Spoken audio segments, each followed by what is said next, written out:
করছি না, প্রত্যেকটা প্রফেশনকে আমি রেসপেক্ট করি, রেসপেক্টের সাথে গল্পটা করব, কাজে লাগবে ইনশাআল্লাহ। ধরেন একটা প্রত্যন্ত পাহাড়ি অঞ্চলে, একটা ফ্যামিলি, 5-6 জনের একটা ফ্যামিলি বসবাস করে। একটা সাধু এবং তার শিষ্য, গুরু এবং শিষ্য ওই বন জঙ্গলে বন ভিজিট করতে গেছে, তো পথ হারাই ফেলছে, সন্ধ্যা হয়ে গেছে। আছি আমরা? বলবো গল্পটা বলবো? হ্যাঁ, আমারে গল্প বলতে বললে আপনারা ফোনে কথা বলবেন। গল্প গেলে আকরাম ভাই একটা বলবে, আমরা কি পারি না? তাহলে বলবো, গল্প বলবো? আসেন। তো ওই যে গুরু আর শিশু মানে বনের মধ্যে গেছে, তো ঘুরতে ঘুরতে সন্ধ্যা হয়ে গেছে আর আসতে পারে না। এখন তারা সেখানে থাকার জায়গা খুঁজতেছে। তো অনেকক্ষণ খুঁজতে খুঁজতে দেখে পাহাড়ের উপরে একটা ফ্যামিলি বাস করতেছে, 5-6 জনের একটা ফ্যামিলি। তো ওইখানে গেছে, গিয়ে বলতেছে, ভাই আমি আজকে রাত্রে আপনাদের এখানে থাকতে চাই, পথ হারাই ফেলছি, আজকে তো যাওয়া সম্ভব না। তো উনি বলতেছে, আচ্ছা ঠিক আছে, আপনারা 2 জন থাকেন, সমস্যা নাই, কিন্তু খাইতে দিতে পারবো না, খেতে দেওয়া সম্ভব না। আচ্ছা বলো তো, কোনো ফ্যামিলিতে কোনো মেহমান গেলে এই কথা কেউ বলে? সে পরিচিত হোক আর অপরিচিত হোক। উনি বলতেছে থাকেন, সমস্যা নাই, কিন্তু খেতে দেওয়া যাবে না।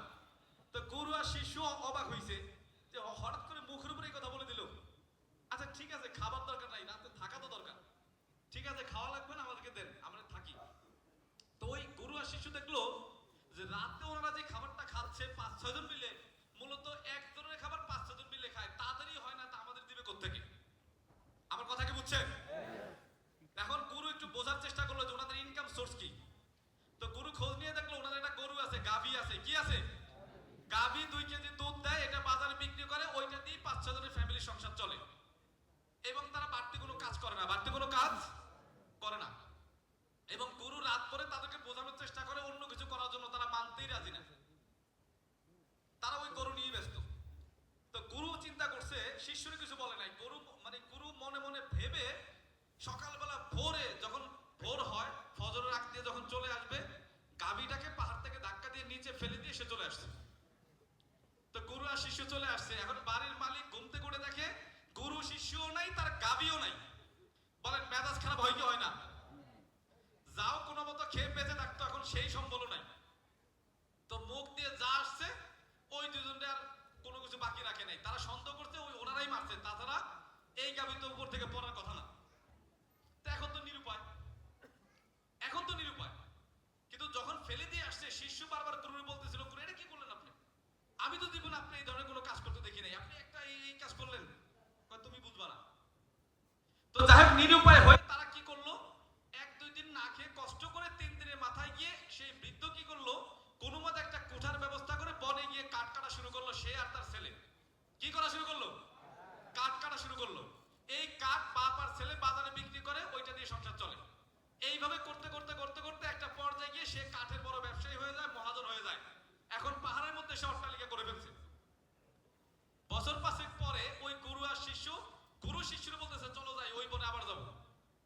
তো আসছে ওই ঘরে, ওই বনে আসছে, আইসা দেখে টোটাল চেঞ্জ, সেই কুড়ে ঘর আর নাই, অট্টালিকা হয়ে গেছে। তো ওই বাড়ির মালিক যখন এদিকে দেখছে, দেখা তো আটকাইছে যে আপনি এই কি করছেন, এই কাজ কেন করলেন? বলে আটকানো লাগবে না, আমি আছি আপনাদের সাথে, কিছু করা লাগবে না। আমি এই কাজটা ইচ্ছা করেই করছি, এই কারণেই করছি যে আপনারা একটা গাভীর মধ্যে আটকাইছিলেন, আপনাদের সংসার চলতেছিল না, তাও আপনারা বুঝতেছিলেন না, ওই গাভীটাকে মুঠ করে ধরে রাখছেন। এই মুঠের বাইরেও যে কিছু আছে এটা আপনি চিন্তাই করেন নাই। গাভী নাই, হয়তো 1-2 দিন কষ্ট করছেন, 6 মাস কষ্ট করছেন, এখন কি গাভী থাকলে ভালো হইতো নাকি এখন ভালো আছেন? এখন ভালো আছেন।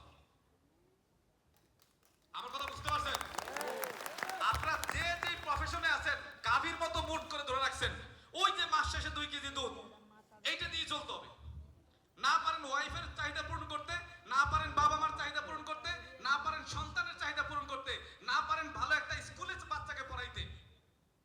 বাচ্চাকে নিয়ে শপিং করতে গেছেন, বাচ্চা বলতেছে বাবা আমার ওই ড্রেসটা দাও। বাচ্চা বলছে ভাই আপনি বুঝছেন, এসি করা রুম, 4-5 ক্লাস করা, গেলেই ওইটার দাম 5000 টাকা।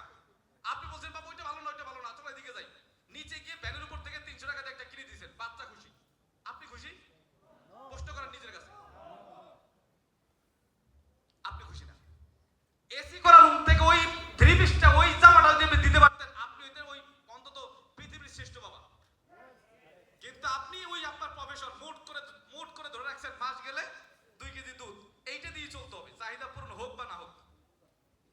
এর বাইরে আর কিছু করার সুযোগ নেই।